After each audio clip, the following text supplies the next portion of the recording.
Good morning and welcome to Hogwarts TV. Just kidding.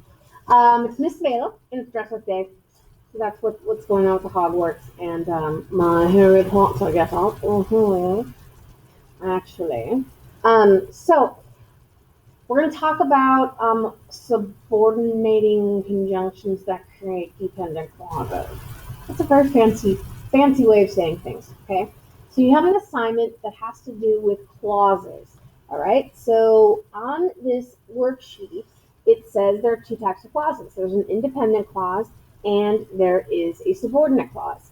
Now, one thing I like to do with my students is I like to give them really quick, dirty, quick trick, quick, quick tips to help them understand grammar because I think that's more important than learning all the finite details. The finite details are fun for nerds like me, but not so much if you're trying to understand it.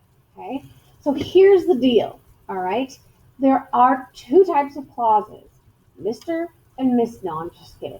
There's independent, which means it can stand on its own, or dependent, which means it's not quite a complete thought, it's reliant on something else. Okay, so it's kind of like helping verbs that help something else, but that's irrelevant. Okay, so dependent clauses, or as are often called subordinate clauses, are dependent on another independent clause. So here's the deal. I could spend all day explaining to you the difference between an independent clause and a dependent clause and why it's considered an independent clause and all of that, but I'm going to make it much easier. There is a sheet. This is there. This is, I think it's pretty comprehensive. I don't think it's every single subordinating conjunction. Okay. Subordinating conjunction would make a subordinate clause. Okay, so when we have a clause that begins with one of these words, it's a subordinate clause. Okay, so here's one of the things about that though. Okay, and that is that some of these words can function as other parts of speech, like that can also be a pronoun. If could be, well, if is always going to be a subordinating conjunction. Who could be a pronoun. So you have to look at how it's being used. Okay, so an independent clause is going to, a clause, first of all, is different from a phrase because a clause has two things. What are those two things a clause has? A subject and a verb. Okay, if it only has a verb or it only has a subject, it's considered a phrase. So what you need to know is if I had something like I like Dr. Pepper. Like is the verb and I is the subject. If I just have I, that's just the subject. That's a phrase. Like Dr. Pepper doesn't have a subject, so that is also a phrase. When they're that short, it's really hard, or not hard, it's really easy to see. But when we have longer phrases and longer clauses that fit inside each other, that's when it gets confusing. But for right now, we're just going to focus on the difference between an independent clause and a subordinate clause. So remember, subordinate clauses begin with a subordinating conjunction. And that is a key when it comes to doing your homework. This is a breeze compared to some of the other stuff. So let's try a few together. Okay, so when I get onto the textbook and I'm looking over my kinds of clauses, we talk about independent and explains it. And now we've got dependent or subordinate. I use them interchangeably. The reason I use subordinate is because it's called a subordinating conjunction, and I think that helps. On Friends, one of the things I like to say is that Rachel is asking this guy out on a date, and he's like, look, I really like you, but, and she's like, no, don't say but, because when you say but, everything that comes before it doesn't mean anything. And he's like, oh, okay, I really like you, however, and she goes, that's just a fancy but. And it is a fancy but. That's exactly what subordinating conjunctions are. Fancy but. Okay, so remember, subordinating clauses will always begin with a subordinating conjunction.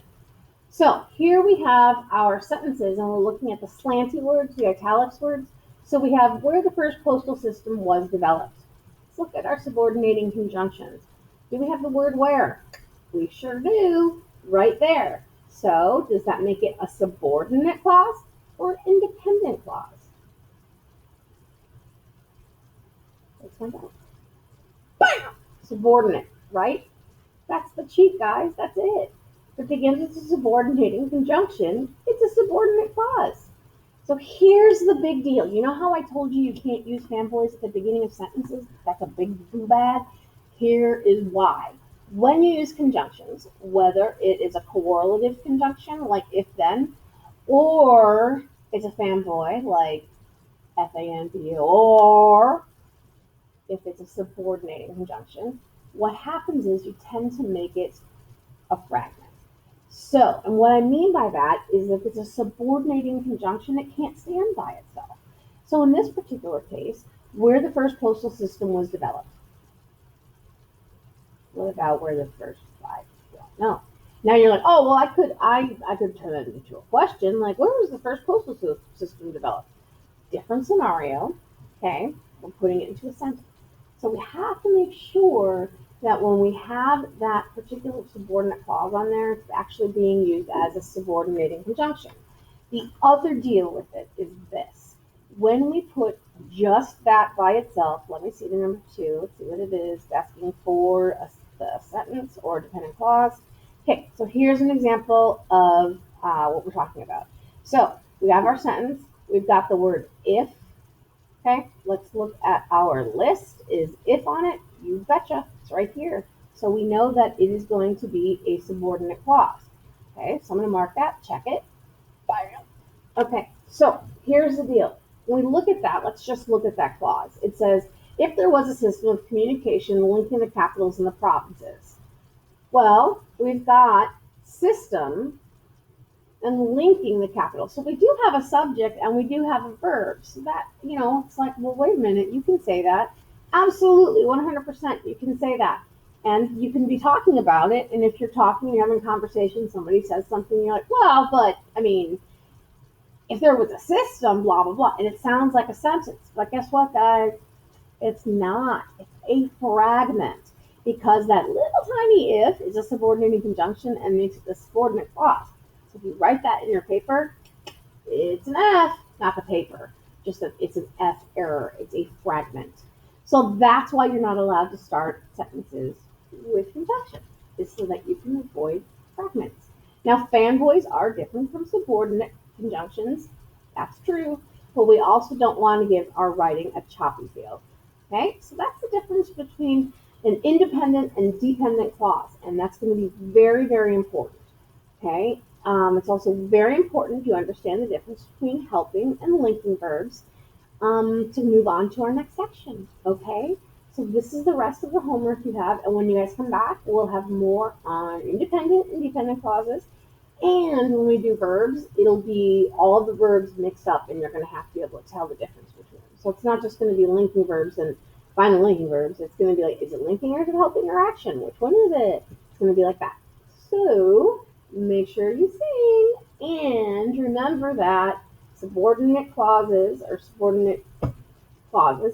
begin with a subordinating conjunction, which is on this list. Okay.